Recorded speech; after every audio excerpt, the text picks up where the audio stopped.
आकाशवाणी नागपूर. राखी भांडेकर आपल्याला ठळक बातम्या देत आहे. Central board of secondary education CBSEनं इयत्ता 10वीच्या दुसऱ्या बोर्ड परीक्षेचा निकाल जाहीर केला असून डिजिलॉकर रिझल्ट्स पोर्टलद्वारे विद्यार्थ्यांना त्यांचे निकाल पाहता येतील. राष्ट्रीय शैक्षणिक धोरणाच्या शिफारसींनुसार CBSEनं या वर्षापासून इयत्ता 10वीसाठी 2 बोर्ड परीक्षा सुरू केल्या होत्या.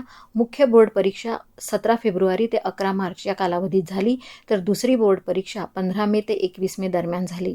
यंदाच्या मुख्य आणि दुसऱ्या बोर्ड परीक्षेचे निकाल एकत्रित केल्यानंतर एकूण उत्तीर्णतेचं प्रमाण 96.78% झालं असल्याचं CBSEनं म्हटलं आहे. परदेशातील CBSE संलग्न शाळांमधील विद्यार्थीही त्यांचे निकाल आणि डिजिटल शैक्षणिक कागदपत्रे डिजिलॉकरद्वारे मिळवू शकतील. संसदेचं पावसाळी अधिवेशन उद्यापासून सुरू होत आहे. त्या पार्श्वभूमीवर सरकारनं सर्वपक्षीय बैठक बोलावली आहे. या बैठकीत संसदेच्या दोन्ही सभागृहाचं कामकाज सुरळीत चालण्यासाठी सरकार सर्व राजकीय पक्षांना सहकार्य करण्याची विनंती करणार आहे.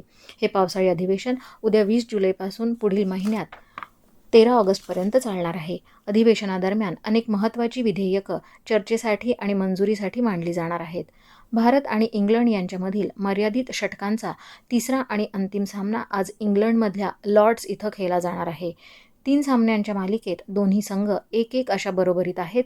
सामना भारतीय प्रमाणवेळेनुसार दुपारी 3:30 वाजता सुरू होईल. जापान खुल्या बॅडमिंटन स्पर्धेत भारताची PV सिंधू अजिंक्य ठरली आहे. आज सकाळी झालेल्या अंतिम लढतीत सिंधूनं जपानच्या अकाने यामागुची हिला 21-17, 21-17 असं सरळ 2 गेममध्ये हरवून अजिंक्यपदाला गवसणी घातली आहे. फिफा विश्वचषक स्पर्धेत अंतिम सामना आज स्पेन आणि अर्जेंटिना यांच्यामध्ये भारतीय प्रमाणवेळेनुसार मध्यरात्री 12:30ला होणार आहे. याबरोबरच हे बातमीपत्र संपलं. यानंतरचं प्रादेशिक बातमीपत्र संध्याकाळी 6:05 ऐकता येईल. नमस्कार.